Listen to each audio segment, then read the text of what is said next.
1 Raja-Raja pasal 7. Istana Salomo. Salomo mendirikan istananya sampai 13 tahun lamanya. Barulah selesai seluruh istananya itu. Ia mendirikan gedung hutan Libanon, 100 hasta panjangnya, dan 50 hasta lebarnya, dan 30 hasta tingginya. Disangga oleh 3 jajar tiang kayu aras, dengan ganja kayu aras di atas tiang itu. Gedung itu ditutup dari atas dengan langit-langit kayu aras. Di atas balok-balok melintang yang disangga oleh tiang-tiang itu, 45 jumlahnya, yakni 15 sejajar. Ada pula 3 jajar jendela berbidai, jendela berhadapan dengan jendela 3 kali. Dan semua pintu dan jendela segi 4 bangunnya, jendela berhadapan dengan jendela 3 kali. Ia membuat juga balai saga, 50 hasta panjangnya, dan 30 hasta lebarnya. Dengan di sebelah depannya sebuah balai lagi yang bertiang dan bertangga di sebelah depannya. Dibuatnya juga balai singgasana, tempat ia memutuskan hukum, balai pengadilan, yang ditutupi dengan kayu aras, dari lantai sampai ke balok langit-langit. Dan gedung kediamannya sendiri, di pelataran yang lain, lebih ke sebelah dalam lagi dari balai itu, adalah sama buatannya. Dan bagi anak Firaun yang diambil Salomo menjadi istrinya, dibuatnya juga sebuah gedung sama dengan balai itu. Tembok dari semuanya ini dibuat dari batu yang mahal-mahal, yang sesuai dengan ukuran batu pahat. Digergaji dengan gergaji dari sebelah dalam dan dari sebelah luar, dari dasar sampai ke atas, dan juga dari tembok luar sampai kepada tembok pelataran besar. Bahkan dasar gedung-gedung itu, dari batu yang mahal-mahal, batu yang besar-besar, batu yang 10 hasta, dan batu yang 8 hasta. Di bagian atas ada batu yang mahal-mahal, berukuran batu pahat, dan kayu aras juga. Sekeliling pelataran besar, ada tembok dari 3 jajar batu pahat, dan 1 jajar balok kayu aras. Demikian juga sekeliling pelataran dalam rumah Tuhan dan balainya. Benda-benda logam bait suci. Kemudian Raja Salomo menyuruh orang menjemput Hiram dari Tirus. Dia adalah anak seorang janda dari suku Naftali, sedang ayahnya orang Tirus, tukang tembaga. Ia penuh dengan keahlian, pengertian, dan pengetahuan untuk melakukan segala pekerjaan tembaga. Ia datang kepada Raja Salomo, lalu melakukan segala pekerjaan itu bagi raja. Ia membentuk 2 tiang tembaga, tinggi tiang yang satu 18 hasta, dan dapat dililit oleh tali yang 12 hasta panjangnya. Tiang yang kedua demikian juga. Dibuatnya juga 2 ganja untuk ditaruh di kepala tiang-tiang itu. Dari tembaga tuangan, tinggi ganja yang satu 5 hasta, dan tinggi ganja yang kedua 5 hasta. Dibuatnya pula 2 jala-jala untuk ganja yang ada di kepala tiang itu.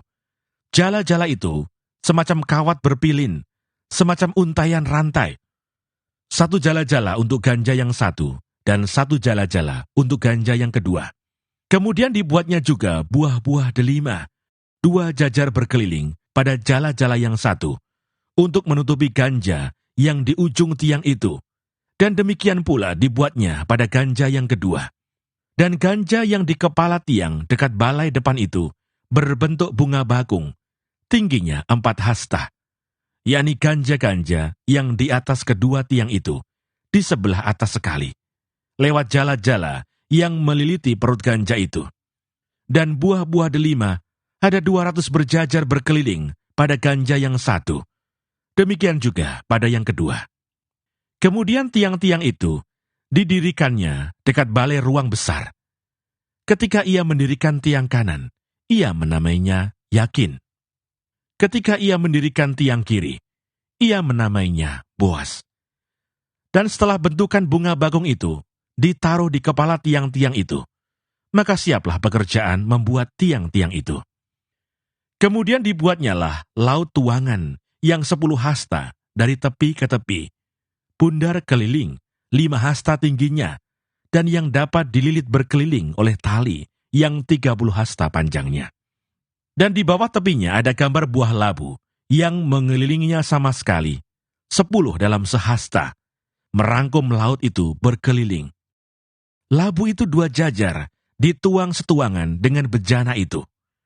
Laut itu menumpang di atas 12 lembu, 3 menghadap ke utara, dan 3 menghadap ke barat, 3 menghadap ke selatan, dan 3 menghadap ke timur.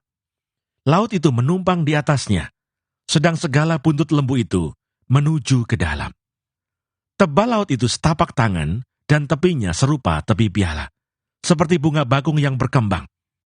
Laut itu dapat memuat 2.000 bat air. Selanjutnya dibuatnya 10 kereta penopang dari tembaga. 1 kereta 4 hasta panjangnya, 4 hasta lebarnya, dan 3 hasta tingginya. Beginilah bentuk kereta penopang itu. Ada papan penutupnya, dan papan itu diapit oleh bingkai. Dan pada papan penutup yang diapit oleh bingkai itu, ada singa, lembu, dan kerub. Dan demikian juga pada bingkai itu.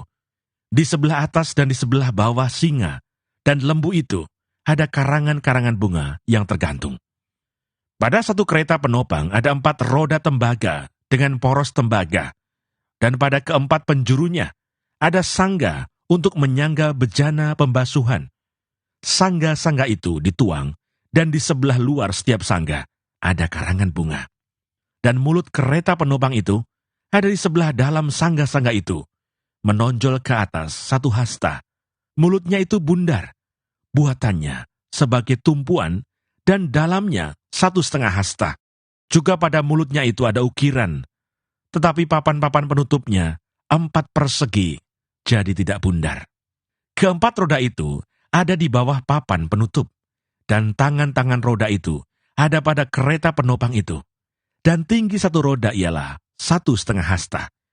Dan buatan roda itu seperti buatan roda kereta, tetapi tangan-tangannya, lingkarnya, jari-jarinya, dan napnya, semua tuangan.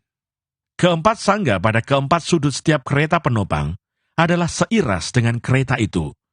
Dan di sebelah atas kereta penopang itu ada leher bundar berkeliling, 1/2 hasta tingginya.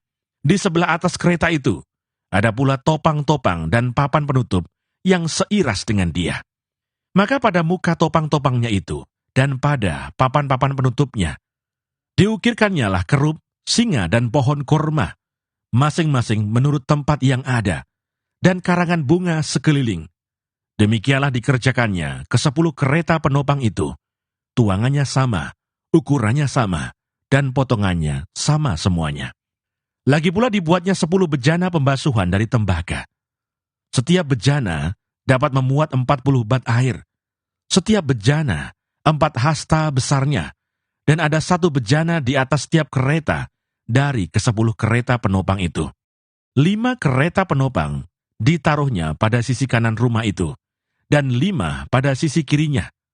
Tetapi laut itu ditaruhnya pada sisi kanan rumah itu, arah tenggara.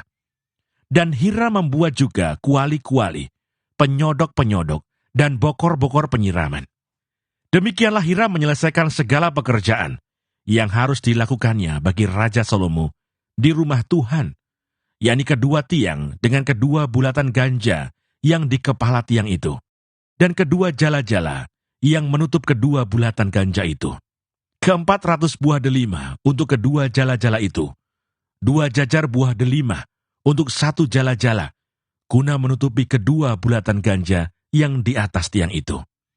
Ke-10 kereta penopang dan ke-10 bejana pembasuhan yang di atas kereta itu. Laut yang 1 itu dan ke-12 lembu yang di bawah laut itu.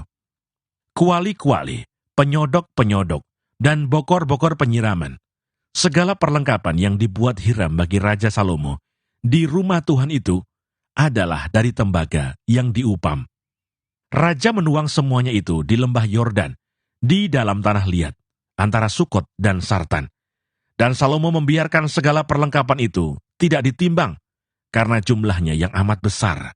Berat tembaga itu tidaklah terhitung. Salomo membuat juga segala perlengkapan yang ada di rumah Tuhan, yakni mezbah emas dan meja emas, tempat menaruh roti sajian. Kandil-kandil dari emas murni, 5 di sebelah kanan dan 5 di sebelah kiri. Di depan ruang belakang, kembang-kembangnya, lampu-lampunya, dan sepit-sepitnya dari emas. Pasu-pasunya, pisau-pisaunya, bokor-bokor penyiramannya, cawan-cawannya, dan perbaraan-perbaraannya dari emas murni. Engsel-engsel untuk pintu ruang dalam, yakni tempat maha kudus, dan engsel-engsel untuk pintu ruang besar bait suci dari emas. Maka genaplah segala pekerjaan yang dilakukan Salomo di rumah Tuhan itu. Kemudian Salomo memasukkan barang-barang kudus Daud ayahnya, dan menaruh perak, emas, dan barang-barang itu ke dalam perbendaharaan rumah Tuhan.